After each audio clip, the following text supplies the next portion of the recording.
धन्यवाद अस्थापा। Shri Arvind Savitri, Book 7, Canto 5. But since she knows the toil of mind and life, as a mother feels and shares her children's lives, she puts forth a small portion of herself, a being no bigger than the thumb of man, into a hidden region of the heart, to face the pain and to forget the bliss, to share the suffering and endure earth's wounds, and labor meet the labor of the stars. This loss and weeps and suffer, exalts in victory, struggles for the crown, identified with the mind and body and life. श्रीमाता शरणम मम, श्री अरविंद शरणम मम। आज online पाठचक्र अंशग्रहण कर समस्त अपा भाई, ये ऑनलाइन पाठचक्र मत लगे जमी गोटे कोरोनार अवदान। पृथ्वी जी बहिर्मुख होची, यही पाठचक्र आमको से अंतर्मुख कर साहाय्य कर। मु तो धन्यवाद देवी जो शह शह श्रोता मैंने डेली डेली आसिक शुणुंट, कारण कहवाटा बहुत सहज आज जुगे, किंतु गोटे धैर्यर सहित गोटे 1 घंटा शुणवाटा प्रकृत में साहस दरकार। आज जो आलोच्य विषय रखीचु दिव्य अंतरंगता, डिवाइन इंटीमेसी। यह आलोचना करने बेले से जो 1956 मसीहा फेब्रुआरी 29 तारीख, जहाँ आम गोल्डेन डे भाव पालन करूँ प्रत्येक अधिवर्ष जो दिन अतिमान शक्ति पृथ्वी को अवतरण करिथिला, से दिन एक विरल अनुभूति जहाँ आम जाना दरकार।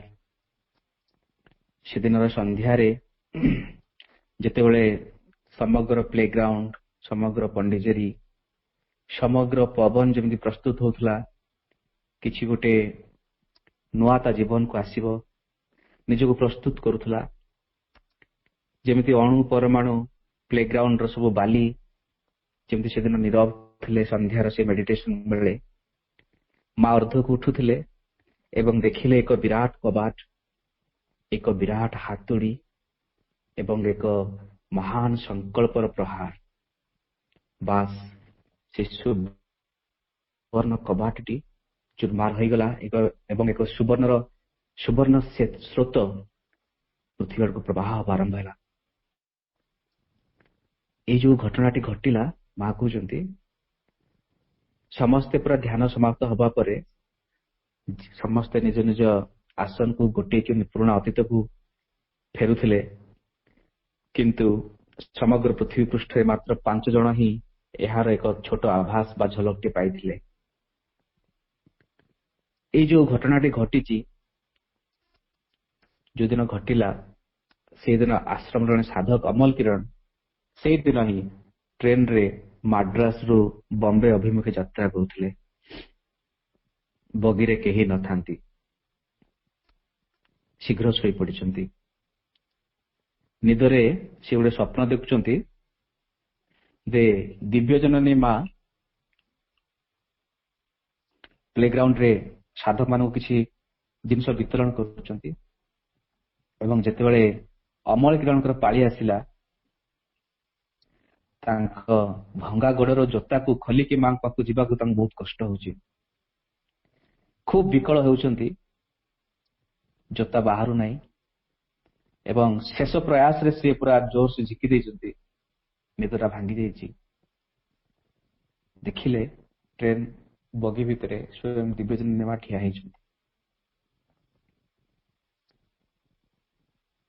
से निजको विश्वास करि पारलेनी जे प्रकृत में माँ ना मो स्वप्न। से आखि बंद करी पुण खोलिले, ଦେଖିଲେ ମା ସେମିତି ଠିଆ ହେଇଛନ୍ତି। ପୁଣି ଥରେ ବନ୍ଦ କରି ଖୋଲିଲେ ସେମିତି ହିଁ ମା ହସିକି ତାଙ୍କ ଆଡକୁ ଚାହୁଁଛନ୍ତି। ଏକ ଅଲୌକିକ ଶାନ୍ତ ଜ୍ୟୋତି ସମନ୍ୱିତ ମାଙ୍କର ଉପସ୍ଥିତିକୁ ସେ ଅନୁଭବ କରୁଛନ୍ତି। ଏବଂ ଶେଷ ଥର ଯେତେବେଳେ ସେ ଆଖି ଖୋଲି ଦେଇଛନ୍ତି, ଆଖି ବନ୍ଦ କରିଦେଇଛନ୍ତି ଏବଂ ଖୋଲିଛନ୍ତି, ମା ସେଠିରୁ ଚାଲି ଯାଇଥିଲେ। ଏଇ ଘଟଣା ସେ ବୁଝିପାରିଲେନି ମା କଣ ପାଇଁ ଆସିଥିଲେ, ମା କଣ କହିଲେ। ଯେତେବେଳେ ସେ ଅନେକ ଦିନ ପରେ କହିଲେ, ମା ଫେବୃଆରୀ 29 ତାରିଖରେ ମୋର ଗୋଟେ ଅଦ୍ଭୁତ ଅନୁଭୂତିଟିଏ ହେଲା, ମୁଁ କିଛି ବୁଝିପାରୁନି। ମା କହୁଛନ୍ତି, ମୁଁ ମୋର ପ୍ରତିଶ୍ରୁତି ରକ୍ଷା କରିଛି। କଣ ପ୍ରତିଶ୍ରୁତି ମା? ନା 1938 ମସିହାରେ ମୁଁ ତୁମକୁ କଥା ଦେଇଥିଲି ବା ତୁମେ ମତେ ରିକ୍ୱେଷ୍ଟ କରିଥିଲ ଯେ ମା ଯେବେ ବି ଅତି ମାନସର ଅବତରଣ ପୃଥିବୀରେ ଘଟିବ ମତେ ନିଶ୍ଚୟ ଜଣେଇବ। ଏବଂ ମୁଁ ହଁ ବୋଲି କହିଥିଲି। ସେଇ ଜିନିଷ ହିଁ ମୁଁ ତୁମକୁ କହିବା ପାଇଁ ଟ୍ରେନ ଭିତରକୁ ଆସିଥିଲି। ଏଇ କଥା ଯେତେବେଳେ ଅମଲ କିରଣ ଶୁଣିଲେ ମାଙ୍କ ମୁଖରୁ ମାନେ ଗୋଟିଏ ଦିଗରେ ତାଙ୍କର ଚକ୍ଷୁରୁ ଅଶ୍ରୁ ନିର୍ବାପିତ ହଉଛି ଏବଂ ଭିତରେ ଭିତରେ ଭାବୁଛନ୍ତି ଯେ ଭଗବତ କରୁଣା ଗୋଟେ ଅଜ୍ଞକୁ ମଧ୍ୟ କଣ ଦେଇ ନପାରେ। ଏହା ହେଉଛି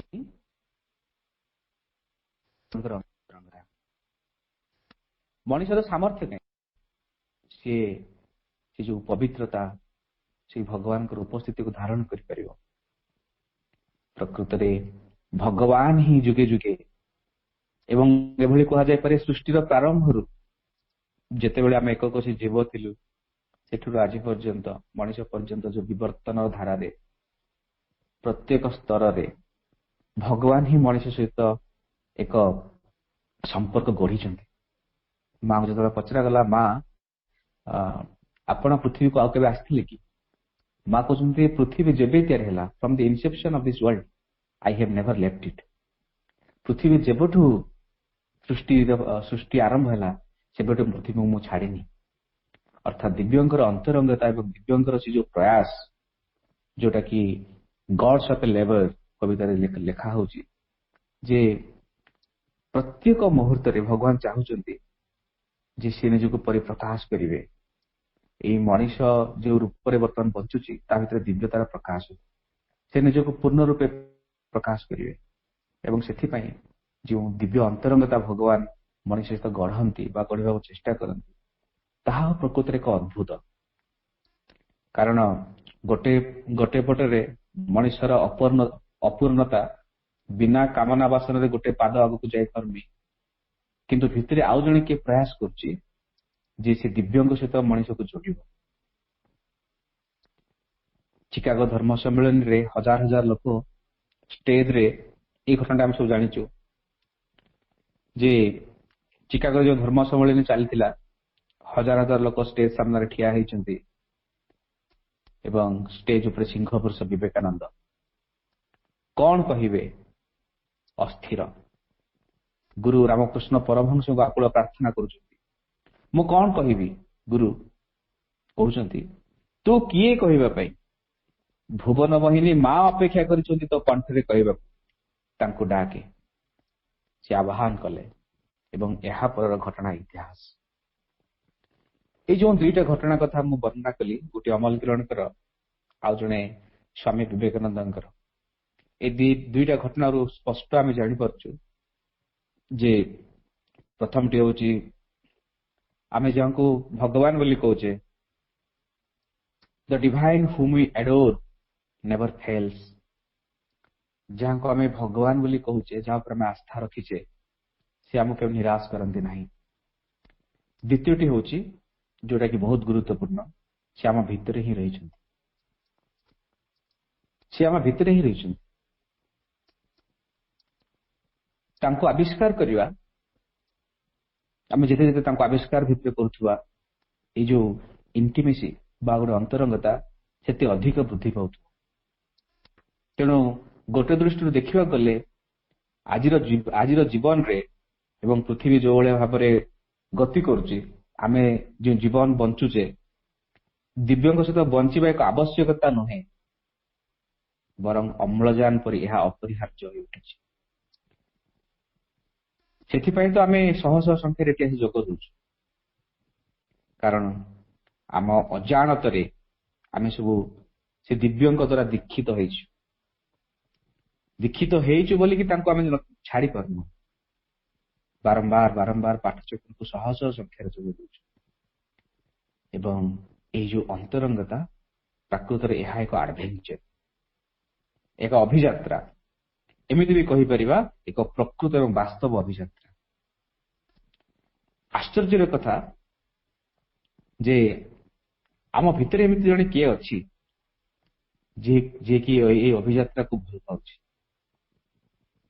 ଏଇ ଅଭିଯାତ୍ରା ସମ୍ପର୍କରେ ଆମେ ସଚେତନ ନଉ ମନ ପ୍ରାଣ ସଚେତନ ନଉ କିନ୍ତୁ ଆମ ଭିତରେ ଆଉ ଜଣେ କିଏ ଅଛି ଯିଏକି ସଚେତନ ଭାବରେ ସେ ପ୍ରୟାସ କରୁଛି ଏଇ ଅନ୍ତରଙ୍ଗତା ପାଇଁ ଏବଂ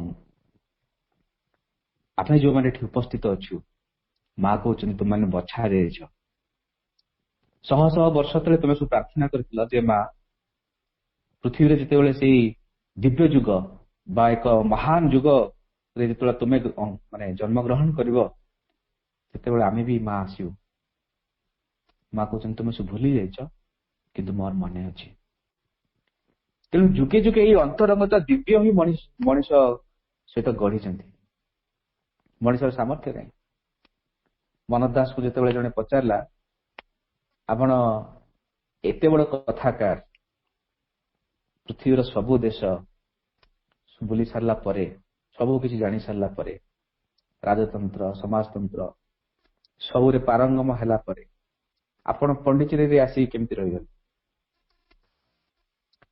ମନୋଜ ଦାସ କହୁଛନ୍ତି ଏଇ ଅଧମର ସେ ସୌଭାଗ୍ୟ କାହିଁ ଭଗବାନଙ୍କୁ ଚିହ୍ନି ପାରିବ ରାସ୍ତାରେ ଭିକାରୀଟେ 10 ଟଙ୍କା ମାଗିଲେ ମୁଁ ଦେଇ ଦଉଛି ପରବର୍ତ୍ତୀ ମୁହୂର୍ତ୍ତରେ ସେ ମଦ ପିଇ ଦଉଛି ମୁଁ ଗୋଟେ ଭିକାରୀକୁ ଚିହ୍ନି ପାରୁନି ତା ଭିତରେ କଣ ଅଛି ଭଗବାନଙ୍କୁ ମୁଁ କେମିତି ଚିହ୍ନି ପାରିବି ତାଙ୍କ କୃପା ଯୋଗୁଁ ମୁଁ ତାଙ୍କ ପାଖକୁ ଆସିଛି ଦିଲ୍ଲୀପ କୁମାର ରୟ ଯେତେବେଳେ ଶ୍ରୀଅରବିନ୍ଦଙ୍କ ପାଖକୁ ଆସିଲେ ଏବଂ କହିଲେ ମୋତେ ଦୀକ୍ଷା ଦିଅନ୍ତୁ ଦୀକ୍ଷା ଚାହୁଁଛି ଆପଣଙ୍କର ଶିଷ୍ୟ ହବାକୁ ଚାହୁଁଛି ଶ୍ରୀଅରବିନ୍ଦ କହିଲେ କିଛି କହିନାହାନ୍ତି ନିରବ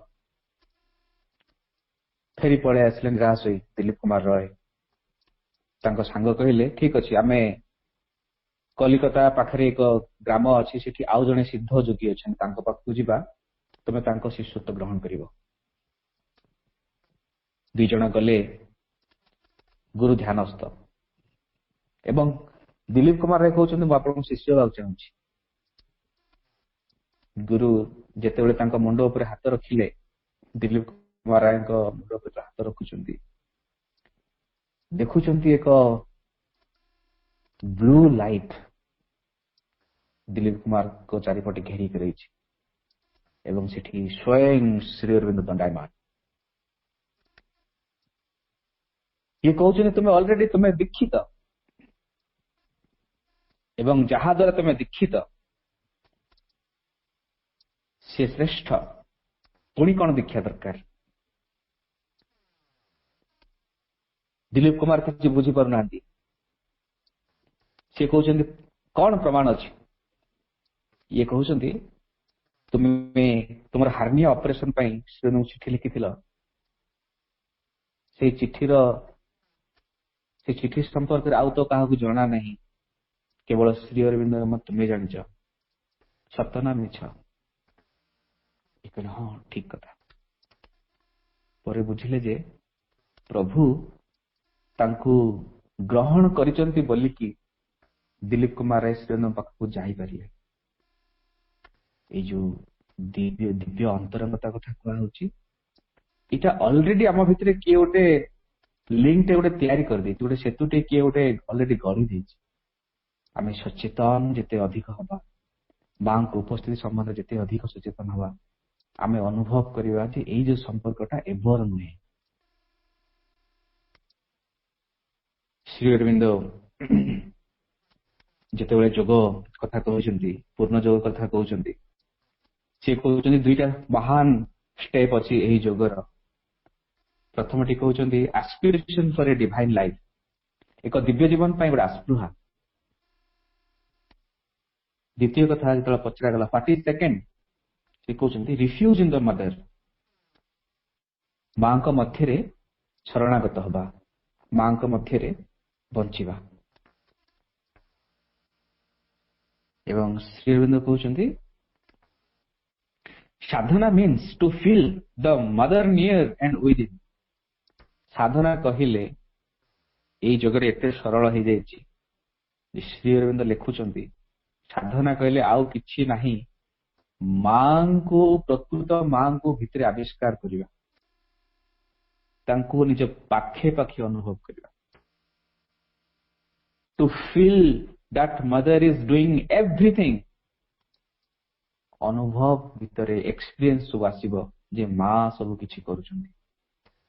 and to receive everything of the mother in oneself, ଏବଂ ଯାହା ବି ଆବଶ୍ୟକ ଜଣେ ମାଙ୍କ ଠାରୁ ଯେତେବେଳେ ଭରସା କରିକି ତାଙ୍କ ଆଡକୁ ଉନ୍ମୁକ୍ତ ହଉଛି, ସବୁ କିଛି ତାଙ୍କ ଠାରୁ ହିଁ ଗ୍ରହଣ କରିବା ପାଇଁ ପ୍ରୟାସ କରୁଛି, ତାଙ୍କୁ ଜାଣିବାକୁ ପ୍ରୟାସ କରୁଛି, ଶ୍ରୀ ଅରବିନ୍ଦ କହୁଛନ୍ତି ହି ଇଜ ଡୁଇଂ ୟୋଗା। ଜଣେ ପ୍ରକୃତରେ କିନ୍ତୁ ମା କହୁଛନ୍ତି ତୁମେ ମନ ଦ୍ୱାରା ଯଦି ତମେ ବୁଝିବାକୁ ଚେଷ୍ଟା କରିବ ହେଲେ ବୁଝିପାରିବ ନାହିଁ, କାରଣ ମାଙ୍କର ଉପସ୍ଥିତି ଆମ ଭିତରେ ଚୈତ୍ୟସତାକୁ ଅତିକ୍ରମ କରି ଆଉ ଏକ ଭୂମି ରହିଛି, ସେଇ ଭୂମିରେ ମା ବାସ କରନ୍ତି। ଶ୍ରୀଅରବିନ୍ଦ ସିଧାସଳଖ ଲେଖୁଛନ୍ତି ଯେ ଆମ ସୋଲର ଦୁଇଟା ଆସ୍ପେକ୍ଟ ଅଛି, ଆମ ଅନ୍ତରାତ୍ମାଙ୍କର ଦୁଇଟି ବିଭାବ ଅଛି। ପ୍ରଥମଟି ଷ୍ଟାଟିକ, ନିରପେକ୍ଷ, ସୃଷ୍ଟିକୁ ଧାରଣ କରିଛନ୍ତି, ବ୍ୟକ୍ତିକୁ ଧାରଣ କରିଛନ୍ତି, କିନ୍ତୁ ସିଏ ଗତିଶୀଳ ନୁହନ୍ତି, ଷ୍ଟାଟିକ, ସ୍ଥିର। ଏବଂ ଆଉ ଗୋଟେ ଆସ୍ପେକ୍ଟ ଅଛି, ସେଇଟା ହଉଛି ଡାଇନାମିକ ବା ଗତିଶୀଳ, ଯିଏକି ବିବର୍ତ୍ତନର ଧାରାରେ ନିଜକୁ ସଂଶ୍ଳିଷ୍ଟ କରନ୍ତି, ନିଜକୁ ଗଢନ୍ତି। ସେଇ ଆସ୍ପେକ୍ଟଟି ହଉଛି କୁହାହଉଛି ସେଟା ସାଇକିକ ବିଙ୍ଗ। ଏବଂ ଶ୍ରୀଅରବିନ୍ଦ ଲେଖୁଛନ୍ତି ବିହାଇଣ୍ଡ ଦ୍ୟାଟ୍ ଇଜ ମଦର। ଏବଂ ସେଇ ଚୈତ୍ୟସତାର ପଶ୍ଚାତରେ ବା ଚୈତ୍ୟସତାର ଦ୍ୱାର ଦେଇକି ହିଁ ମାଙ୍କ ପାଖକୁ ଯିବାକୁ ପଡିବ। ପ୍ରକୃତ ମା ଆମେ ଯାହାକୁ ମା ବୋଲି ଦେଖୁଛେ, ଯାହା ସମ୍ବନ୍ଧରେ ଶୁଣିଛେ, ଆମର ଅନୁଭବ ଭିତରକୁ ଆସୁନି କଣ ପାଇଁ? କାରଣ ଆମେ ତାଙ୍କୁ ମନ ଦ୍ୱାରା, ପୁସ୍ତକ ମାଧ୍ୟମରେ, ଭାଷଣ ମାଧ୍ୟମରେ ତାଙ୍କୁ ଆମେ ବୁଝିବାକୁ ଚେଷ୍ଟା କରୁଛୁ, ଜାଣିବାକୁ ଚେଷ୍ଟା କରୁଛୁ। କିନ୍ତୁ ଯେତେବେଳେ ଆମେ ଚୈତ୍ୟ ଦେଇକି, ଚୈତ୍ୟର ଜ୍ଞାନ, ଚୈତ୍ୟର ଦ୍ୱାର ଦେଇକି ଯେତେବେଳେ ଆମେ ମାଙ୍କୁ ଦେଖିବା, ଜାଣିବା, ମା ଲେଖୁଛନ୍ତି ତୁମେ ସେଇଦିନ ହିଁ ମାଙ୍କୁ ବୁଝିପାରିବ, ତୁମେ ସେଇଦିନ ହିଁ ମା କିଏ ପ୍ରକୃତରେ ବୁଝିପାରିବ। ମା କହୁଛନ୍ତି you can not follow my steps with your mind. ତୁମେ ମୋର ଚାଲିକୁ, ମୋ ଗତିବୃତ୍ତିକୁ ମନ ଦ୍ୱାରା ବୁଝିପାରିବ ନାହିଁ।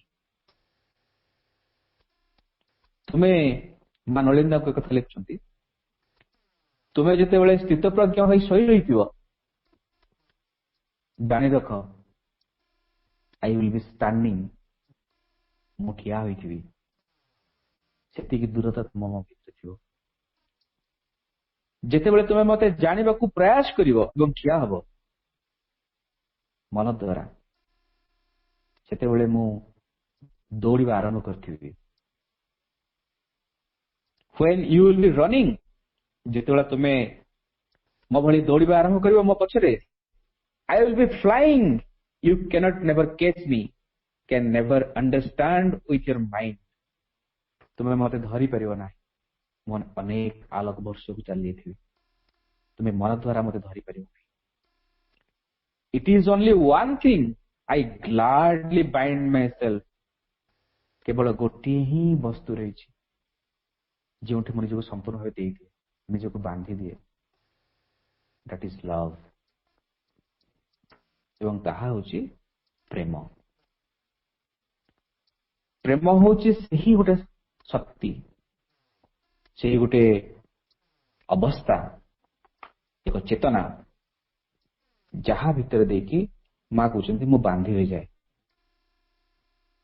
ତେଣୁ ଶ୍ରୀ ଅରବିନ୍ଦ ଯୋଉ ସେକେଣ୍ଡ ଷ୍ଟେପ ଟି କହିଲେ, ସେକେଣ୍ଡ ମାନେ ଦିବ୍ୟ ଜୀବନ ପାଇଁ ଯୋଉ ସେକେଣ୍ଡ ଷ୍ଟେପ ଟି ରିଫ୍ୟୁଜ ଇନ ଦ ମଦର, ମାଙ୍କ ମଧ୍ୟରେ ବାସ କରିବା, ଏଇଟା ଏହାର ପ୍ରାରମ୍ଭ ହୁଏ ଯେତେବେଳେ ମାଙ୍କୁ ଆମେ ଭଲ ପାଇବା ଆରମ୍ଭ କରୁ। କିନ୍ତୁ ଏଇ ଯୋଉ ଭଲ ପାଇବା ଆଉ ପ୍ରକୃତ ଭଲ ପାଇବା, ବାସ୍ତବରେ ଭଲ ପାଇବା, ଏଇଟା ଗୋଟେ ମାର ପେଟ ଭିତରେ ଯେତେବେଳେ ଶିଶୁଟେ ଥାଏ ଏବଂ ଯେତେବେଳେ ତାର ଡେଲିଭରି ହୁଏ, ଏଇଭଳିଆ ଗୋଟେ ବ୍ୟାପାର। ଯେତେବେଳେ ଶିଶୁଟି ତା ମାର ପେଟ ଭିତରେ ଥାଏ, ସେ ମା ହିଁ ତାକୁ ଭରଣ ପୋଷଣ କରୁଛି, ସେଇ ମା ହିଁ ତାର କେୟାର ନେଉଛି, ଜନ୍ମ ପୂର୍ବରୁ ତାର ସମସ୍ତ କଥା ବୁଝୁଛି, ତାକୁ ଖାଦ୍ୟପାନ କରୁଛି। ଶିଶୁଟି ସବୁ ଅନୁଭବ କରୁଥାଏ ଯେ କିଏ ଗୋଟେ ଅଛି, କିନ୍ତୁ ତା ମୁହଁ ତାକୁ ଦେଖାଯାଉନଥାଏ। ସେ ପ୍ରକୃତିରେ ଚିହ୍ନି ପାରୁନି ଯେ କିଏ ଗୋଟେ ଅଛି କିନ୍ତୁ ମତେ ସାହାଯ୍ୟ କରୁଛି, କିନ୍ତୁ ମୁଁ ଜାଣିପାରୁନି। ଜାଣିବାକୁ ପ୍ରୟାସ କରୁଛି ସେ ଅନ୍ଧକାର ଭିତରେ, କିନ୍ତୁ ଆଖି ଖୋଲି ପାରୁନି। ଆମେ ସମସ୍ତେ ସେଇ ଅବସ୍ଥାରେ ହିଁ ଅଛୁ। ନଳିନ୍ଦା ଲେଖୁଛନ୍ତି ଗୋଟେ କସ୍ମିକ ଡ୍ରାଉଜ,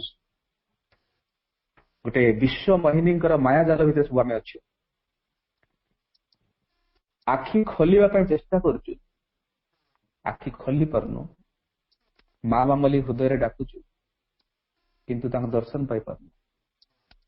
କିନ୍ତୁ ଏମିତି ଗୋଟେ ସମୟ ଆସୁଛି, ଜୀବନରେ ଆସିବ, ଯେତେବେଳେ ସେ ଶିଶୁଟି ସେ ଅନ୍ଧକାର ଗୁହା ଭିତରୁ ବାହାରକୁ ପଳେଇ ଆସିବ ଏବଂ ଯେତେବେଳେ ସେ ତାର ମାର ଚେହେରାଟାକୁ ଦେଖିବ, ସେ ପ୍ରକୃତରେ ଜାଣିପାରିବ ଇଏ ହିଁ ଥିଲେ।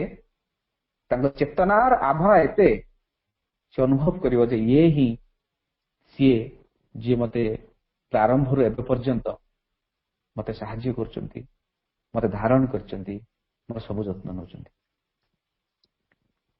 ତେଣୁ ସେଇ ଯୋଉ ଆମେ ଅନ୍ଧକାର ଭିତରେ ଅଛେ, ଗୋଟେ ଅଜ୍ଞାନତା ଭିତରେ, ଗୋଟେ ଅହଙ୍କାରର ଜାଲ ଭିତରେ ମାଙ୍କୁ ଭଲ ପାଉଛେ, ଯେତେବେଳେ ଶିଶୁଟି ଡେଲିଭରି ହେଇକି ବାହାରକୁ ଆସୁଛି, ତା ଅର୍ଥ ହଉଛି ଯେତେବେଳେ ଆମେ ଆମ ସାଇକିକ ବିଙ୍ଗ ଚେତସତ୍ତାରେ ଯେତେବେଳେ ଉନ୍ମୁକ୍ତ ହଉଛନ୍ତି,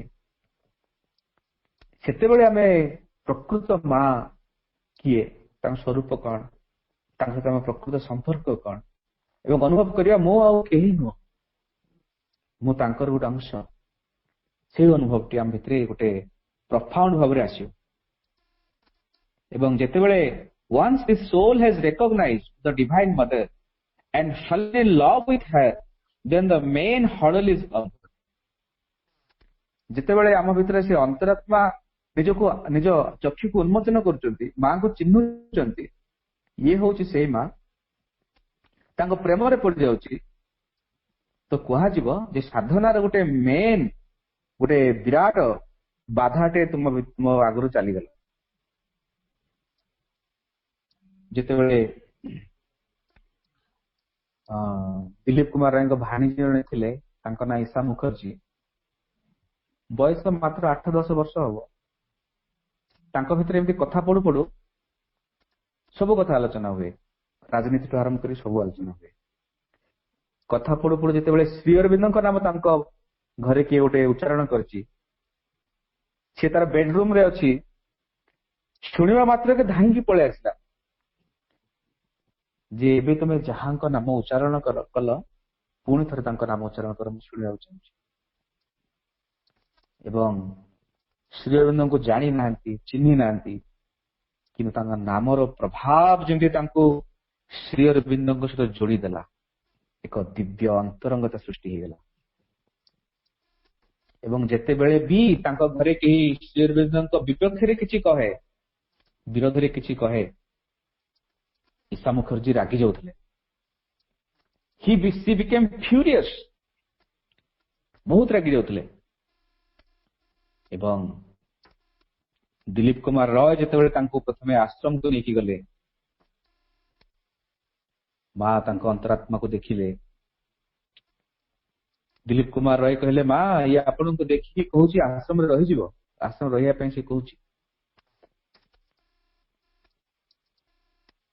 ତ ମା କହିଲେ ଅଲ ରାଇଟ।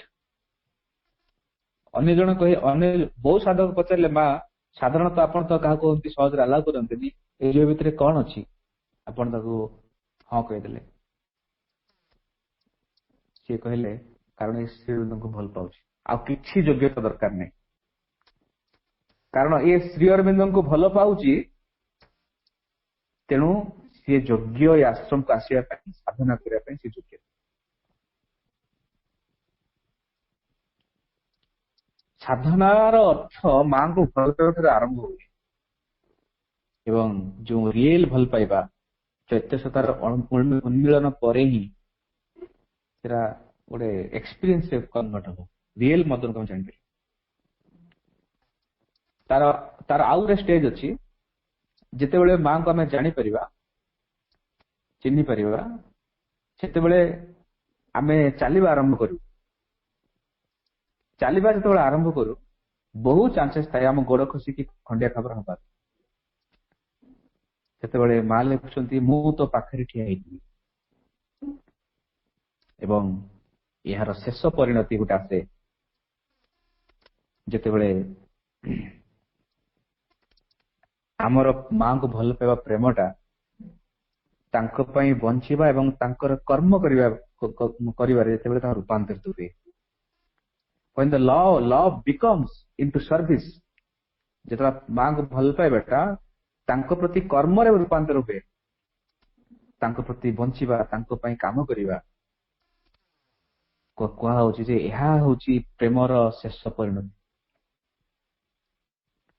ପ୍ରକୃତରେ ଯାହା ଆମେ ଭଲ ପାଉଛେ, ତାଙ୍କ ପାଇଁ ବଞ୍ଚିବା, ତାଙ୍କ ପାଇଁ କର୍ମ କରିବା, ଏହାଠାରୁ ମହାନ ପ୍ରଶସ୍ତ ରାସ୍ତା କିଛି ନାହିଁ ଜଗନ୍ନାଥଙ୍କର ଅଗ୍ରଗତି କରିବା ପାଇଁ। ବହୁ ଜଣ ଏମିତି ଆଶ୍ରମକୁ ସାଧକ ସବୁ ଆସିଛନ୍ତି ଯୋଉମାନେ କି ପ୍ରଥମ ଦେଖାରେ ହିଁ ମାଙ୍କୁ ଦିବ୍ୟଜନ ବୋଲି ଜାଣିଛନ୍ତି। ତାଙ୍କ ଭିତରେ ଗୋଟେ ଏମିତି ଅଦ୍ଭୁତ ଦିବ୍ୟ ଅନ୍ତରଙ୍ଗତା ସୃଷ୍ଟି ହୋଇଯାଇଛି। ଯେମିତି ଶ୍ରୀ ଅରବିନ୍ଦଙ୍କର ସାଙ୍ଗ ଜଣେ ଥିଲେ ଚାରୁଚନ୍ଦ୍ର ଦତ୍ତ, ଦି ଜଣ ମିଶିକି ବିଲାତରେ ପାଠ ପଢୁଥିଲେ, ସ୍ୱାଧୀନତା ସଂଗ୍ରାମରେ ଦି ଜଣ ମିଶିକି ଲଢୁଥିଲେ। କିନ୍ତୁ ଶ୍ରୀ ଅରବିନ୍ଦ ହଠାତ୍ ଚାଲି ଆସିଲେ ପଣ୍ଡିଚେରୀ, ଚାରୁଚନ୍ଦ୍ର ଦତ୍ତ ରାଗିଗଲେ ଏବଂ ଅନେକ ବର୍ଷ ପରେ ତାଙ୍କ ସ୍ତ୍ରୀ କହିଲେ ଆଚ୍ଛା ତୁମେ ଯାହାକୁ ଚିପ୍ ଚିପ୍ ବୋଲି ଡାକୁଛ ଶ୍ରୀ ଅରବିନ୍ଦଙ୍କୁ, ତାଙ୍କ ପାଖକୁ ଟିକେ ଯାଉନ, ତାଙ୍କୁ ଦେଖା କରିବ। ଇଏ କହିଲେ ନା ମୁଁ ଯିବିନି, ସେ ମତେ ଧୋକା ଦେଇକି ଚାଲି ଯାଇଛନ୍ତି, ମୁଁ ଯିବିନି। ତାଙ୍କ ସ୍ତ୍ରୀ କହିଲେ ଚିଠିଟେ ତ ଲେଖ, ଏବଂ ସେ ଶ୍ରୀ ଅରବିନ୍ଦଙ୍କୁ ଚିଠି ଲେଖୁଛନ୍ତି।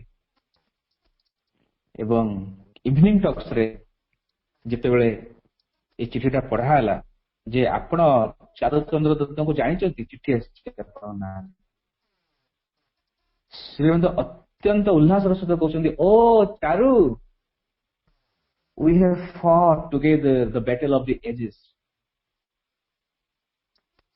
ଅନେକ ଯୁଗ ଯୁଗ ଧରି ଆମେ ଅନେକ ସଂଗ୍ରାମ କରିଛୁ ମିଶିକି, କିନ୍ତୁ ଏଇ ଜନ୍ମର ଦୁର୍ଭାଗ୍ୟ ହେଲା ମୋର କର୍ମଟି ସ୍ୱତନ୍ତ୍ର, ମୋର ଲକ୍ଷ୍ୟ ସ୍ୱତନ୍ତ୍ର, ତେଣୁ ତାଙ୍କୁ ମୁଁ ଡାକି ପାରିନି। ଯେତେବେଳେ ଏହି ରିପ୍ଲାଇଟି ଚାରୁଚନ୍ଦ୍ର ଦତ୍ତଙ୍କ ପାଖକୁ ଯାଉଛି ଯେ ଶ୍ରୀ ଅରବିନ୍ଦଙ୍କ ରିପ୍ଲାଇ ଏମିତି ଆସିଛି, ସିଏ ଥପ ଥପ ତାଙ୍କ ଆଖିରୁ ଲୁହ ଗଡିଯାଉଛି ଯେ ମୁଁ ଯାହାଙ୍କ ପ୍ରତି ଏକ ଆକ୍ରୋଶ ରଖିଛି, ମୋ ପ୍ରତି ତାଙ୍କର କେତେ ଘନିଷ୍ଠତା, କେତେ ଅନ୍ତରଙ୍ଗତା।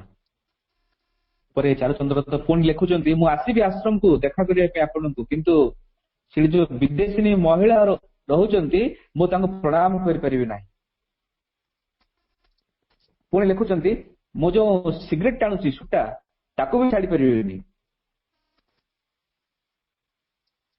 ଆପଣ ରାଜି ତ ବିନା ସର୍ତ୍ତରେ? ସେ ଲେଖୁଛନ୍ତି ୟୁ କମ୍ ଫାଷ୍ଟ, ତୁମେ ପ୍ରଥମେ ଆସ।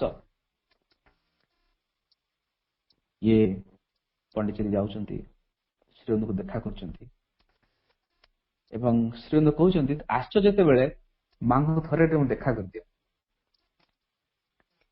ସେ କହୁଛନ୍ତି ୟେସ୍ ମୁଁ ଦେଖା କରିବି, କିନ୍ତୁ ମୁଁ ତାଙ୍କ ପାଦ ତଳେ ଆଉ ମୁଣ୍ଡିଆ ମାରି ପାରିବିନି, ପ୍ରଣାମ କରିପାରିବିନି। ମା ସେପଟରେ ବସିଛନ୍ତି, ଚାରୁଚନ୍ଦ୍ର ଏପଟରୁ ଯାଉଛନ୍ତି। ମୁହଁକୁ ଆଖିକୁ ଦେଖିବାର ସାହସ ନାହିଁ, ଆଖିକୁ ଦେଖିବାର ସାହସ ନାହିଁ। ଜଷ୍ଟ ଖାଲି ନିମିଷକ ପାଇଁ ମାଙ୍କ ଆଖିକୁ ଦେଖିଦେଲେ, ଦେଖିକି ନିଜ ମୁଣ୍ଡଟାକୁ ମାଙ୍କ ଆଣ୍ଠୁ ଉପରେ ରଖି ଖାଲି କାନ୍ଦୁଛନ୍ତି, ଖାଲି କାନ୍ଦୁଛନ୍ତି। ଏବଂ ସେଇ ଘଟଣା ପରେ ଚାରୁଚନ୍ଦ୍ର ଦତ୍ତ ଆଶ୍ରମରେ ରହିଯାଇଛନ୍ତି। ନିଶ୍ଚିତ ଭାବରେ ସେ ତାଙ୍କ ଅନ୍ତରାତ୍ମା ମାଙ୍କୁ ଚିହ୍ନି ପାରିଥିଲା ଯେ ଇଏ ଆଙ୍କେ ହଉଛନ୍ତି ସିଏ ଯାହାକୁ ମୋ ଅନ୍ତରାତ୍ମା ଯୁଗ ଯୁଗ ଧରି ଖୋଜୁଛି, ସିଏ ମୋ ସାମ୍ନାରେ ବିଦ୍ୟମାନ ଏବଂ ଯାହାକୁ ମୁଁ କହୁଥିଲି ମୁଁ ପ୍ରଣାମ କରିବିନି। ଏବଂ ଯେତେବେଳେ ଦର୍ଶନ ଦିବସ ମାନଙ୍କରେ ଲିଷ୍ଟ ବନା ହୁଏ ଯେ କିଏ ଦର୍ଶନ ମାନେ ଲିଷ୍ଟ ଆସେ କାପରେ କିଏ ଠିଆ ହବ, ଚାରୁଚନ୍ଦ୍ର ଦତ୍ତଙ୍କ ନାମ ପ୍ରଥମେ ରହୁଥିଲା। ତ ଏଠି ଯୋଉ ଅନ୍ତରାତ୍ମା ମାଙ୍କୁ ଯୋଉ ଚିହ୍ନିବ, ଆମକୁ କେତେ ପାଠଚକ୍ର କରୁଛୁ, କେତେ କରୁଛୁ, ଅନ୍ତରାତ୍ମା ସହିତ ମାଙ୍କର ସମ୍ପର୍କ ରହିଛି, କିନ୍ତୁ ସେଟା ଆହୁରି ଅଧିକ ଘନିଷ୍ଠ ହବ ଯେତେବେଳେ କି ସାଇକିକ ର ଆଖି ଦେଇକି ଆମେ ଦେଖିବା। ନିରାକାର ଭାଇଙ୍କର ଜ୍ୱଳନ୍ତ ଉଦାହରଣ ଯେତେବେଳେ ମୁଁ ଶୁଣେ ଅଭିଭୂତ ହେଇଯାଏ। ମାଙ୍କୁ ଜାଣିନାହାନ୍ତି, ସନ୍ନ୍ୟାସୀ ହବା ପାଇଁ କୋଉ ଗୁରୁମାନଙ୍କ ପାଖକୁ ଯାଇଛନ୍ତି, ନଡିଆ କଦଳୀ ଧୋତି ଫୋତି ଧରିକି ସବୁଠି ନିରାଶ ହେଇକି ଫେରିଛନ୍ତି। ତାଙ୍କ ଘର ଲୋକ ତାକୁ ମିଛ କହିକି ନବରଙ୍ଗପୁରକୁ ଟାଣିକି ଧରିକି ପଳେଇ ଆସିଛନ୍ତି, ଇଏ କାଳେ ସନ୍ନ୍ୟାସୀ ହେଇଯିବ, ସାଧୁ ହେଇଯିବ। ଏଠି ରହିଲା ପରେ ମଙ୍ଗଲମ ଟିମ୍ବର କାମରେ ଯୋଗଦାନ କଲା ପରେ ବାବୁଲ ଭାଇଙ୍କ ଘରେ ପାଠଚକ୍ର ହୁଏ। ଇଏ ଶୁଣିଲେ ଯେ ପାଠଚକ୍ର ବୋଲି କିଛି ହଉଛି, ଇନଭାଇଟେଡ ରାତିର ଡିନରଟା ସେଠି କରିବେ। ପାଠଚକ୍ର ଆରମ୍ଭ ହେଇଯାଇଛି, ଇଏ ପାଠଚକ୍ର ଗୃହ ଭିତରକୁ ପ୍ରବେଶ କଲେ। ଯେତେବେଳେ ସେ ମାଙ୍କୁ ଦେଖୁଛନ୍ତି, ମାଙ୍କ ଫଟୋକୁ ଦେଖୁଛନ୍ତି, ନିରାଗ ଭାଇ ତାଙ୍କ ମୁହଁରୁ କହିବା ମୁଁ ଶୁଣିଛି ଯେ ସେଠି ଫଟୋ ନଥିଲା। ଦିବ୍ୟଜନନୀ ମା ସ୍ୱୟଂ ସେଠି ଉପସ୍ଥିତ ଅଛନ୍ତି ଏବଂ ସ୍ମିତ ହାସ୍ୟ ଦେଇ ମୋ ଆଡକୁ ଚାହିଁଛନ୍ତି। ଏ ସ୍ୱଳ୍ପ ଅନୁଭବ, କେତୋଟି ମୁହୂର୍ତ୍ତକରେ ଏ ଅନୁଭବ ଥିଲା ତାଙ୍କର। କିନ୍ତୁ ତା ପରଦିନ ଗୋଟେ ଲମ୍ବା ଛୁଟିର ଦରଖାସ୍ତ, ମୁଁ ଗୋଟେ ଅଜଣା ଜାଗାକୁ ଯାଉଛି, କେବେ ଫେରିବି ଜାଣିନି। ପଣ୍ଡିଚେରୀ ଯାଇଛନ୍ତି, ଦୀର୍ଘ 24 ଦିନ କାଳ ସେଠି ରହିଛନ୍ତି। ଯୋଉ ଦିନ ମାଙ୍କୁ ଜାଣିଲେ ତା ପରଦିନରେ ତାଙ୍କର ଯାତ୍ରା, ଜୀବନର ମୋଡ ସବୁ କିଛି ପରିବର୍ତ୍ତନ ହେଇଯାଇଛି। ଗୋଟିଏ ଝଲକ, ଗୋଟିଏ ମୁହୂର୍ତ୍ତ, ସେଇ ଅନ୍ତରଙ୍ଗତା, ସେ ଦିବ୍ୟ ଅନ୍ତରଙ୍ଗତା ଆମ ସମଗ୍ର ଜୀବନକୁ ପରିବର୍ତ୍ତନ କରିଦେଇପାରିବ। ଯେତେବେଳେ ଜଣେ ସୈନିକ ଥିଲେ ଫ୍ରାନ୍ସ ଆର୍ମିର, ଯୁଦ୍ଧ କରୁ କରୁ ସେ ଜଙ୍ଗଲ ଭିତରେ ହଜିଗଲେ, ବା ଏମିତି କହିପାରିବା ସେ ରହିଗଲେ ସେଠି। ପରେ ତାଙ୍କର ଇଚ୍ଛା ହେଲା ଯେ ସୈନ୍ୟ ବାହିନୀ ଛାଡିକି ଟିକେ ଅକଲ୍ଟିଜିମ ଆଡକୁ ଯିବେ, ମିଷ୍ଟିସିଜିମ, ଅକଲ୍ଟିଜିମ ଆଡକୁ ତାଙ୍କ ଧ୍ୟାନଟା ଯିବ। ଯେତେବେଳେ ସିଏ ମଙ୍ଗୋଲିଆରେ କିଛି ବର୍ଷ ରହିଛନ୍ତି, ସେଠି ତନ୍ତ୍ର ଶିଖିଛନ୍ତି, କିଛି ବି ତାଙ୍କ ଭିତରେ ସାଟିସ୍ଫାଏ ହଉନି, କିଛି ଗୋଟେ ଆନ୍ଦୋଳିତ ହଉଛି। ଏମିତି ଶୁଣି ଶୁଣି ବହୁତ ବାଟ ଗଲା ପରେ ତାଙ୍କ ସାଙ୍ଗକୁ ଚିଠି ଲେଖୁଛନ୍ତି, ଶେଷରେ ଗୋଟିଏ ଜାଗା ରହିଲା ପଣ୍ଡିଚେରୀ ଯିବି, ଅଳ୍ପ କିଛି ଦିନ ବା କେତେ ଘଣ୍ଟା ରହିଲା ପରେ ମୁଁ ସେଠୁ ଫେରି ଆସିବି। ପଣ୍ଡିଚେରୀ ଯାଇଛନ୍ତି, ଦିବ୍ୟଜନନୀ ମାଙ୍କୁ ଦେଖିଛନ୍ତି। ଦିନେ ଗଲା, 2 ଦିନ ଗଲା, 3 ଦିନ ଗଲା, 4 ଦିନ ଗଲା, ମାସ ଗଲା, ବର୍ଷ ଗଲା, 7-8 ବର୍ଷ ପରେ ତାଙ୍କ ସାଙ୍ଗଙ୍କ ଚିଠି ଆସୁଛି ଯେ ତୁମେ କହିଥିଲ କିଛି ଦିନର କଥା, କିନ୍ତୁ ଏଯାଏ ତୁମେ ଫେରିନ, ତୁମେ କହିଲ ଖାଲି ଦେଖିକି ପଳେଇ ଆସିବ। ପବିତ୍ର ଦାସ ଚିଠି ଲେଖୁଛନ୍ତି, ଯାହାଙ୍କ ବିଷୟରେ ମୁଁ କହୁଛି, I M still seeing it. ମୁଁ ତଥାପି ଦେଖୁଛି। ଥରେ ସେ ଯୋଉ ମାଙ୍କୁ ଯେ ଦେଖୁଥିଲା, ଆମେ ତ ଏତେ ଦେଖୁଛେ। ସାନ ବେଳେ ପ୍ରେୟାର କ୍ଲାସରେ ଆମକୁ ସବୁ କୁହା ହୁଏ, ଅନାଥ ଭାଇ ବି ଆସନ୍ତି, କୁହନ୍ତି ମାଙ୍କ ଶ୍ରୀରନଙ୍କ ଆଖିକୁ ଦେଖ, ଶ୍ରୀରନଙ୍କ ଆଖିକୁ ଦେଖ। ବଡ ବଡ ଫଟୋ ଥୁଆ ହେଇଥାଏ, ସେଠି ଆମେ ସବୁ ଦେଖୁ, କଣ ଜାଣିବୁ? ଶ୍ରୀରନଙ୍କର ଗୋଟେ ଆଖି ଛୋଟ। ମୁଁ ପ୍ରଶ୍ନ ସବୁ ପଚାରିଥାଏ, ଶ୍ରୀରନଙ୍କ ଗୋଟେ ଆଖି ଛୋଟ ଆଉ ଗୋଟେ ଆଖି ନର୍ମାଲ କାହିଁକି ଅଛି? ନିଦ ହେଲା ଭଳିଆ ଲାଗୁଛି ତାଙ୍କ ଆଖି, ଆଉ ତାଙ୍କୁ ଦେଖିଲେ ମତେ ବି ନିଦ ଲାଗୁଛି। ତୃତୀୟ ଚତୁର୍ଥ ବେଳର ସବୁ ପ୍ରଶ୍ନ ସବୁ ଥିଲା। କିନ୍ତୁ ଆଜି ପର୍ଯ୍ୟାପ୍ତ ବୟସରେ ମୁଁ ଅନୁଭବ କରୁଛି ଯେ ପ୍ରକୃତରେ ଆମେ ଦେଖୁନଥିଲୁ ଶ୍ରୀରନଙ୍କ ଆଖିକୁ। ଆଖିକୁ ଦେଖ କହିବାର ପଶ୍ଚାତରେ ଏହା ଥିଲା ଯେ ଶ୍ରୀଅରବିନ୍ଦ ତୁମ ଅନ୍ତରାତ୍ମାକୁ ଚାହିଁବେ, ଏବଂ ତାହା ହିଁ ବୋଧେ ଘଟିଛି ଆମ ସମସ୍ତଙ୍କ ଜୀବନରେ। ଯେ ସେ ମା ଆମ ଅନ୍ତରାତ୍ମାର କିଛି ଗୋଟେ ଖୋଲି ଦେଇଛନ୍ତି। ଗୋଟେ ଛୋଟ ଆସ୍ପୃହା ବି ଯଦି ତାଙ୍କ ଆଡକୁ, ଏକ କ୍ଷୁଦ୍ର ଭଲ ପାଇବା ତାଙ୍କ ଆଡକୁ ଯେତେବେଳେ ଆମର ଆସି ଯାଉଛି, ମା କହୁଛନ୍ତି ତୁମେ ଶାଶ୍ୱତ କାଳ ପାଇଁ ମୋର ହେଇଗଲ। I put a golden chain over you. ମୁଁ ତୁମ ଚାରିପଟେ ଗୋଟେ ସୁବର୍ଣ୍ଣ ଶିକୁଳିଟେ ବାନ୍ଧି ଦିଏ, ଏବଂ ତୁମେ ଚିରକାଳ ଲାଗି ମୋର ହେଇଗଲ। ବାସ୍ତବରେ ଏହା ଏତେ ଏକ ବିରାଟ ସତ୍ୟ, ମାନେ ବର୍ଣ୍ଣନା କରିହେବ। ଚମ୍ପକଲାଲ ଯେତେବେଳେ ପ୍ରଥମେ ଆସିଲେ, ତାଙ୍କର ଗୋଟେ ଗ୍ରୁପ ଆସିଥାଏ, ମାନେ ଏତେ ଧୁ ଧୁ ଖରା ହଉଛି, ସେ ଖରାରେ ହିଁ ଠିଆ ହେଇଛନ୍ତି। ତାଙ୍କୁ 3ଟା ବେଳେ ଟାଇମ ଦିଆହେଇଛି, ସେ 10ଟା ବେଳୁ ଆସିକି ଠିଆ ହେଇଛନ୍ତି ଖରାରେ। ଏବଂ ତାଙ୍କୁ ଯେତେବେଳେ କୁହାଗଲା ତୁମେ ଟିକେ ରେଷ୍ଟ ନିଅ ଏବଂ ଛାଡିକି ଆସ, କିଛି ସମୟ ଗଲା ପରେ ସେ ମନା କଲେ, ଆମେ ଏମିତି ହିଁ ଠିଆ ହେଇଛନ୍ତି। ମାନେ ସନଷ୍ଟ୍ରୋକ ହେଇଯିବ ସେଇଭଳିଆ ଖରା। କିନ୍ତୁ ଯେତେବେଳେ ଶ୍ରୀଅରବିନ୍ଦଙ୍କୁ ଦେଖିଲେ, ତାଙ୍କ ପାଦ ତଳେ କାଳେ ଘଣ୍ଟା ଘଣ୍ଟା ପଡିକି ଅଛି। ଏବଂ ଶ୍ରୀଅରବିନ୍ଦ ପଚାରିଲେ, ତୁମେ କଣ ପାଇଁ ଆସିଛ? ଏ କହୁଛି, ମୁଁ ସାଧନା କରିବା ପାଇଁ ଆସିଛି। ସାଧନା ସମ୍ବନ୍ଧରେ କଣ ଜାଣ? ଏମିତି କିଛି ଜାଣିନି। ହେଲେ ଏଠି କଣ କରିବ? ଆପଣ ଯାହା କହିବେ, ମୁଁ ଆପଣଙ୍କ ଧୋତି ବି ସଫା କରିଦେଇପାରିବି। ଶ୍ରୀଅରବିନ୍ଦ କହୁଛନ୍ତି, ସମସ୍ତେ ତୁମକୁ ଧୋବି ବୋଲିକି କହିବେ, ତୁମେ ବ୍ରାହ୍ମଣ, ପଇତା ପିନ୍ଧିଛ, ତୁମକୁ ଲାଜ ମାନେ ଇନସଲ୍ଟ ଲାଗିବନି ତ? କହୁଛନ୍ତି ନାଇଁ, ଲାଗିବନି। ଶ୍ରୀଅରବିନ୍ଦଙ୍କ ସେବା କରିଛନ୍ତି। ଏମିତି ଜଣେ ମହାନ ମହାପୁରୁଷ ଥିଲେ, ଯିଏକି ଏକ କାଳେ ଗୋଟିଏ ଜୀବନରେ ଦୁଇଟି ଅବତାରଙ୍କର, ଯୁଗ୍ମ ଅବତାରଙ୍କର ସେବା କରିଛନ୍ତି। ତାଙ୍କର ସେ ଖାଇବା ପିଇବା ଭୁଲି ଯାଇଥିଲା। ସେଇ 10 ମିନିଟ ଯେତେବେଳେ ପ୍ରଭୁ ବାଥରୁମକୁ ଯାଆନ୍ତି କିମ୍ବା ମା ବାଥରୁମକୁ ଯାଆନ୍ତି, ସେଇ ସମୟଟା ହିଁ ତାଙ୍କର ହିଁ ଟାଇମ ଥିଲା କିଛି ଗୋଟେ କରିବା ପାଇଁ। ଶୋଉନଥିଲେ ରାତିରେ, ଲେଟ୍ରିନକୁ ଯିବାକୁ ପଡିବ ବୋଲିକି ତାଙ୍କୁ ଖାଇବା କମି ଯାଇଥିଲେ। କେମିତି ସେ ବାନ୍ଧି ହେଇଗଲେ ଏଇ ଗୋଟିଏ ଚାହାଣୀରେ? ଅବଶ୍ୟ ସେମାନେ ସେଇ କାମ ପାଇଁ ବଛା ହେଇକି ଆସିଛନ୍ତି, କିନ୍ତୁ ତଥାପି ଏଇ ଜନ୍ମରେ ଯୋଉ ଏକ କସ୍ମିକ ଡ୍ରାଉଜ, ଗୋଟେ ମାୟା ଜାଲକୁ କାଟିକି ସେମାନେ ଯୋଉ ମା ଶ୍ରୀଅରବିନ୍ଦଙ୍କର ଦର୍ଶନ କରୁଛନ୍ତି, କି ଅଦ୍ଭୁତ। ଯେତେବେଳେ ଟିଭି କପାଳୀ ଶାସ୍ତ୍ରୀ ଆଶ୍ରମକୁ ରହିବା ପାଇଁ ନିଷ୍ପତ୍ତି ନେଲେ, ଏମପି ପଢି ତାଙ୍କୁ ପ୍ରଶ୍ନ ପଚାରୁଛନ୍ତି, ବେଦ ବେଦାନ୍ତ ତନ୍ତ୍ର ସାଧନାରେ ଆପଣ ଏତେ ନିପୁଣ, ସବୁ ସିଦ୍ଧି ଅର୍ଜନ କରିଛନ୍ତି, ଏଠି ଆପଣଙ୍କୁ କଣ ପାଇଁ ଆସିବାକୁ ପଡିଲା? ମାନେ ଏଇ ସବୁ ସାଧନା, ଏଇ ସବୁ ବେଦ ବେଦାନ୍ତ ଆପଣଙ୍କୁ କଣ ଦେଲା? ସେ କହୁଛନ୍ତି, ମା ଆଉ ଶ୍ରୀଅରବିନ୍ଦଙ୍କ ପାଦ ତଳେ ନେଇ ଆସିଲା।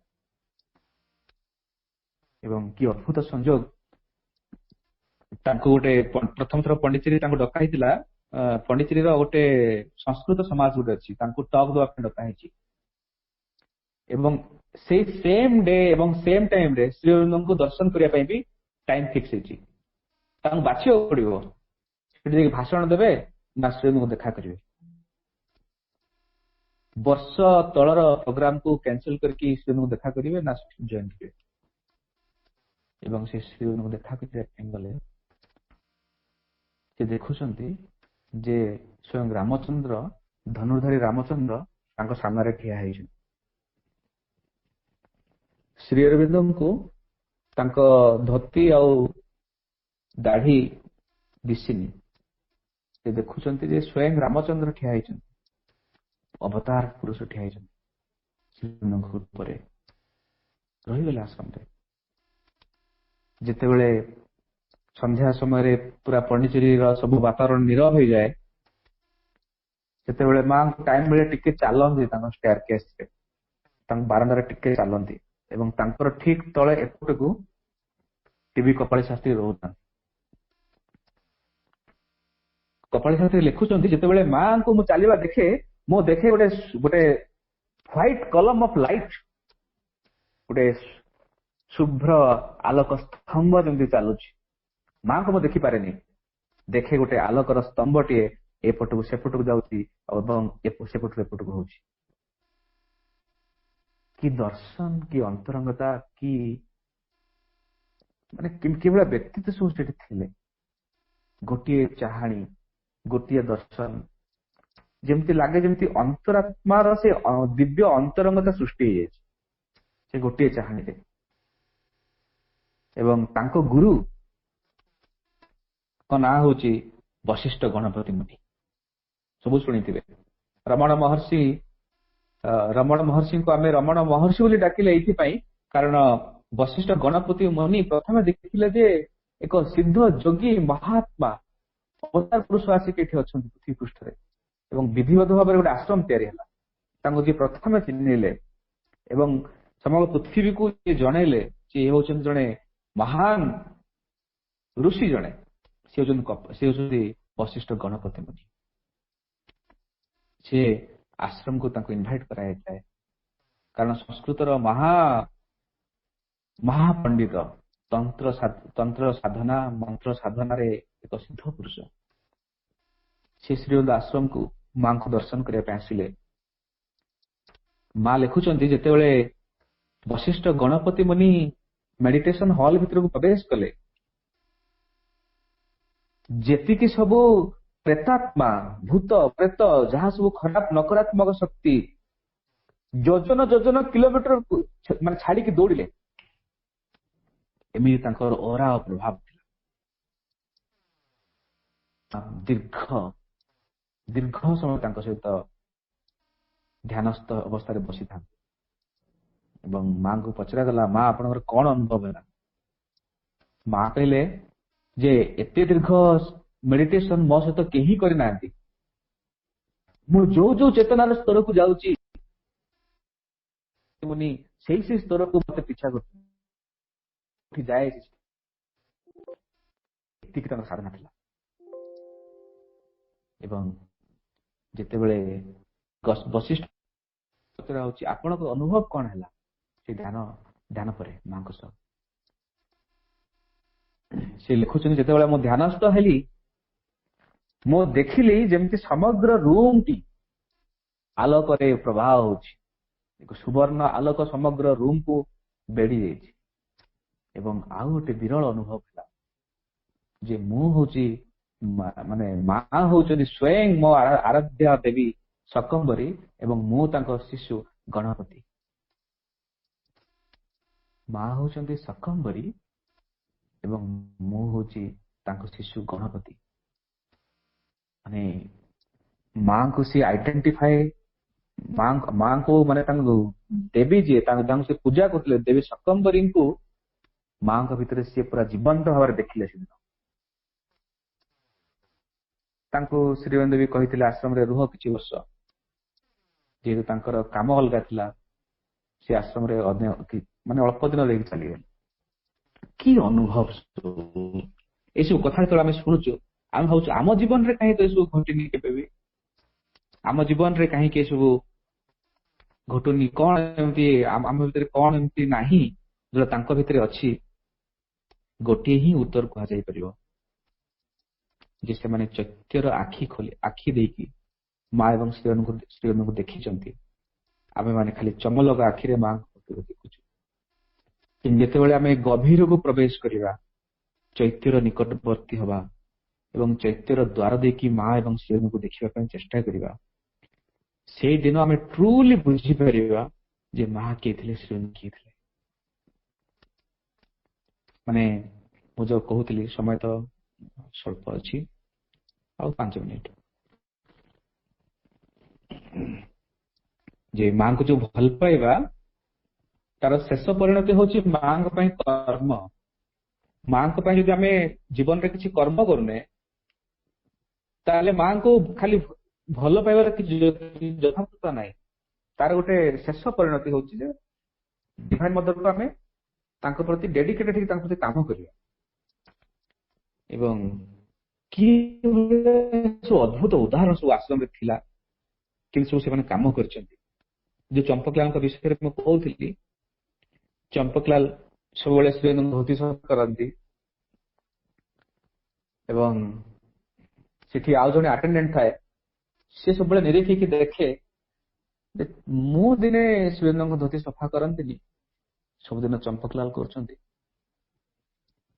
ଏବଂ ତାର ଠିକ ପରଦିନ ହିଁ ଚମ୍ପକଲାଲଙ୍କର କୌଣସି କାମ ଥିବ, ମା ଡାକିଥିବେ, ସେ ଯାଇଥିବେ ମାଙ୍କ ପାଖକୁ। ସୁରେନ୍ଦ୍ର ତାକୁ ଡାକିକି ଠାରିକି କହିବେ, ତୁମେ ମୋ ଧୋତି ସଫା କରିପାରିବ କି?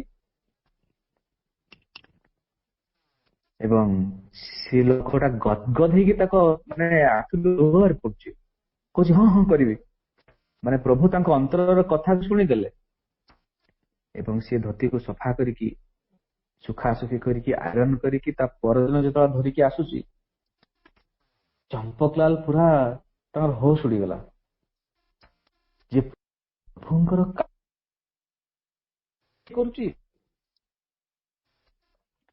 ସେତେବେଳେ ଶ୍ରୀରେନ୍ଦ୍ର କହିଲେ, with this one act you erased your all past karmas। ତୁମେ ଯେଉଁ ଛୋଟ କାମଟି କଲ ମୋ ପାଇଁ, ତୁମର ସମଗ୍ର ଅତୀତର କର୍ମ ଧୋଇ ହେଇଗଲା। କର୍ମଫଳ ତୁମକୁ ଭୋଗିବାକୁ ପଡିବନି, ସବୁ କର୍ମ ଧୋଇ ହେଇଗଲା। ଆଶ୍ଚର୍ଯ୍ୟ ହେଇକି ଅନେଇଥାନ୍ତି ଚମ୍ପକଲାଲ, ପ୍ରଭୁ ତ ମୋ ପାଇଁ କେବେ ଏ କଥାଟା କହିନାହାନ୍ତି, ମୁଁ ଏତେ ଧୋତି ଧୋଉଛି। ପ୍ରଭୁ କହିଲେ, yours too। ତୁମର ବି କହିବା କିଛି ଦରକାର ନାହିଁ, ତୁମର ବି। ତେଣୁ ଯାହାଙ୍କର ଟିକିଏ କାମ ଖାଲି ଧୋତି ସଫା କରିବାର ପରିଣାମ ହଉଛି ଯେ ତାଙ୍କର ଶହ ଶହ ଜନ୍ମର ପାପ ଯାହା ବି ସବୁ କରିଥିଲେ, ନିଷିଦ୍ଧ କର୍ମ ଯାହା ସବୁ କରିଥିଲେ, ସବୁ ପ୍ରଭୁ ଧୋଇଦେଲେ। ଆଉ ତାଙ୍କ କାମ ଯଦି ଆମେ ଫିଜିକାଲି ଯାଇ କରିବା, ପାଠଚକ୍ର କରିବା, ଶ୍ରୀରଙ୍ଗଙ୍କର ବାଣୀର ପ୍ରଚାର ପ୍ରସାର କରିବା, ତାଙ୍କ ସେଣ୍ଟର ଯାଇ କାମ କରିବା, ଦେହାଂଶରେ କାମ କରିବା, ନିଃସ୍ୱାର୍ଥପର ଭାବରେ ବଞ୍ଚିବା ତାଙ୍କ ପାଇଁ, ପ୍ରଭୁ କଣ କରି ନ ପାରିବେ ଆମ ପାଇଁ। କିନ୍ତୁ ସେଇ ଆଶା ନେଇକି ସେ ଲୋକ ଧୋଇ ନଥିଲା ଧୋତି। ସେ ଲୋକଟା ଧୋତି ଧୋଇଥିଲା, ସେ ଜାଣିନଥିଲା ଯେ ତାର ଏତେ ବଡ ପ୍ରଭୁ କୃପା କରିଦେବେ। ସେ ଜିନିଷଟା ଆମ ଭିତରେ ଯେମିତି ନ ଆସୁ। ଏବଂ ଗୋଟେ ଛୋଟ ଉଦାହରଣଟେ ଦେବି, 2ଟା। ପୃଥ୍ୱୀ ସିଂ ନାହାର ଯେତେବେଳେ ମା ତାକୁ କିଛି କାମ ଦଉଥିଲେ ଯେ ଶ୍ରୀରଙ୍ଗଙ୍କ ରୁମକୁ ଯିବ, ଚଢେଇଟେ ଘର କରିଛି, ତାକୁ ବିନା ଡିଷ୍ଟର୍ବ କରିକି ତୁମେ ସେ କାମ କରିବ, ଶ୍ରୀରଙ୍ଗଙ୍କୁ ଯେମିତି ପ୍ରୋବ୍ଲେମ ନ ହବ, ଚଢେଇ ପ୍ରୋବ୍ଲେମ ନ ହବ। ଏମିତି ଆଶ୍ରମରେ ରହୁ ରହୁ ତାଙ୍କର ଆଖିର ପ୍ରୋବ୍ଲେମ ଟେ ଷ୍ଟାର୍ଟ ହେଇଯିବ। ତ ଡକ୍ଟର କହିବେ ଏ ଡିଜିଜ ର ନାଁଟା ହଉଛି ମେକୁଲିଆର ଡିଜେନେରେସନ। ଆଉ କିଛି ବର୍ଷ ଗଲା ପରେ ତମର ଆଖିଟା ସମ୍ପୂର୍ଣ୍ଣ ରୂପେ ଖରାପ ହେଇଯିବ, ତୁମେ ଦେଖିପାରିବନି, ଆଉ ଅନ୍ଧ ହେଇଯିବ। ମାଙ୍କୁ ଆସି କହିଲେ ଯେ ମା, ଆଇ ସ୍ପେଶାଲିଷ୍ଟ ମତେ ଏମିତି ସବୁ ଚେତାବନୀ ଦେଇଛି, କିଛି ମାସ ପରେ ମୁଁ ଅନ୍ଧ ହେଇଯିବି। ମା କହିଲେ, ଡୋଣ୍ଟ ଥିଙ୍କ ଆବାଉଟ ଇଟ। ଏହା ବିଷୟରେ ଆଉ ବେଶୀ ଧ୍ୟାନ ନ କରିକି ତୁ ଗୋଟେ କାମ କରେ, କାଲିଠୁ ଶ୍ରୀ ଅରବିନ୍ଦଙ୍କର ମନୁସ୍କ୍ରିପ୍ଟ ଯୋଉ ଲେଖା ଅଛି, ଡାଇରେକ୍ଟ ଲେଖା ଶ୍ରୀଅରବିନ୍ଦଙ୍କର, ସେଟାକୁ ଟାଇପ କରିବୁ। ସେ ଟାଇପ କରିବା ଆରମ୍ଭ କଲେ। ଶ୍ରୀଅରବିନ୍ଦଙ୍କ ଲେଖାକୁ ପଢିବାଟା ତ ବହୁତ କଷ୍ଟ। ଆମକୁ ଶ୍ରୀଅରବିନ୍ଦଙ୍କ ଲେଖା ସହିତ ତଳେ ଗୋଟେ ଇଂଲିଶର ଗୋଟେ ସ୍ପଷ୍ଟ ଲେଖା ସବୁ ଥାଏ, ହେଲେ ଆମେ ବୁଝିପାରୁଛେ ଶ୍ରୀଅରବିନ୍ଦ କଣ ଲେଖିଛନ୍ତି। କିନ୍ତୁ ସିଏ ଏତେ ପାରଙ୍ଗମ ହେଇଗଲେ କିଛି ଦିନ ପରେ, ଯଦି କିଏ କୋଉଠି ଲେଟରରେ ବୁଝି ନ ପାରୁଛି ଶ୍ରୀଅରବିନ୍ଦ କଣ ଲେଖିଛନ୍ତି, ଆଖ ପାଖକୁ ଆସୁଥିଲେ, ଏ ଫଟକିନା କହିଦେଉଥିଲେ ଶ୍ରୀଅରବିନ୍ଦ ଏହା ଲେଖିଛନ୍ତି। ଏମିତି ଟାଇପ କରୁ କରୁ ମାସେ 2 ମାସ 3 ମାସ 4 ମାସ 6 ମାସ 8 ମାସ ବର୍ଷେ 2 ବର୍ଷ 6 ବର୍ଷ ହେଇଗଲା। ମାଙ୍କୁ ପଚାରୁଛନ୍ତି ମା ମୋର ଆଖିଟା ସମ୍ପୂର୍ଣ୍ଣ ଠିକ ହେଇଗଲା? ମା କହୁଛନ୍ତି ୟେସ୍ ଠିକ ହେଇଗଲା। ଏବଂ ଯେତେବେଳେ ରୁମ ରେ ଶୋଇବା ଅବସ୍ଥାରେ ତାଙ୍କର ପ୍ରବଳ ଏକ ହାର୍ଟ ପେନ୍ ଆରମ୍ଭ ହେଲା। ଛାତି ବହୁତ ପେନ୍ ହଉଛି ଲେଫ୍ଟ ସାଇଡ।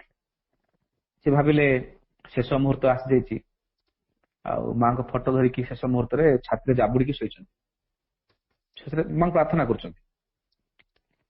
ତ ସେଠି 2 ଜଣ ଆସିଲେ, କବାଟକୁ ଠକ୍ ଠକ୍ କଲେ, କହିଲେ ଆମେ ଆସିପାରିବୁ କି ଭିତରକୁ?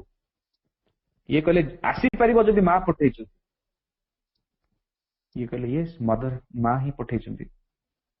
2 ଜଣ ଆସିଛନ୍ତି ଏବଂ ଦେଖୁଛନ୍ତି ଯେ ତାଙ୍କ ମୁଣିରେ, ମାନେ ଇଏ ଦେଖୁଛନ୍ତି 2ଟା ଦିବ୍ୟ ପୁରୁଷ ସେମ ଦେଖା ଯାଉଛନ୍ତି। ତାଙ୍କ ଆଖିରୁ ତାଙ୍କ ଚେହେରାରୁ ଲାଇଟ ବାହାରୁଛି। ତାଙ୍କ ମୁଣିରେ କିଛି ଔଷଧ କାଢୁଛନ୍ତି, ଔଷଧି, ଏବଂ ତାଙ୍କ ଛାତି ଭିତରେ ହାତ ପ୍ରବେଶ କରିକି ଗୋଟେ ଲେପଟେ ଲଗେଇ ଦଉଛନ୍ତି। ଇଏ ପୁରା ଶୋଇ ପଡିଛନ୍ତି। ତା ପରଦିନ ସକାଳେ ଉଠିଲା ବେଳକୁ ସମ୍ପୂର୍ଣ୍ଣ ରୂପେ ଠିକ। ମାଙ୍କୁ ପଚାରୁଛନ୍ତି ମା ରାତିରେ ମୋର ଏମିତି ଗୋଟେ ଅନୁଭବ ହେଲା, ମୁଁ ସେମାନଙ୍କୁ ଆଶ୍ରମରେ କେବେ ଦେଖିନି, 2 ଜଣ ଯୁବକ, ଆପଣ ପଠେଇଥିଲେ କି? ଇଏ କହୁଛନ୍ତି ହଁ, ମୁଁ ସ୍ୱର୍ଗର ଅଶ୍ୱିନ କୁମାରଙ୍କୁ ପଠେଇଥିଲି ତମ ଟ୍ରିଟମେଣ୍ଟ ପାଇଁ। ମା ଅଶ୍ୱିନ କୁମାର? ମା କହୁଛନ୍ତି ସେମାନେ ହଉଛନ୍ତି ଦେବତା ମାନଙ୍କର ଚିକିତ୍ସକ, ଦି ଫିଜିସିଆନ୍ସ ଅଫ ଦି ଗଡ୍ସ। ମୁଁ ତାଙ୍କୁ ପଠେଇଥିଲି ତୁମ ଚିକିତ୍ସା ପାଇଁ। କିନ୍ତୁ ନର୍ମାଲ କୋର୍ସରେ ସେମାନେ ଆସନ୍ତିନି ପୃଥ୍ୱୀ ପୃଷ୍ଠକୁ, କିନ୍ତୁ ସେମାନେ ତୁମ ପାଖକୁ କାଲି ଆସିଥିଲେ, ତାଙ୍କ ସାହାଯ୍ୟରେ ତୁମେ ଠିକ ହେଇଯାଇଛ।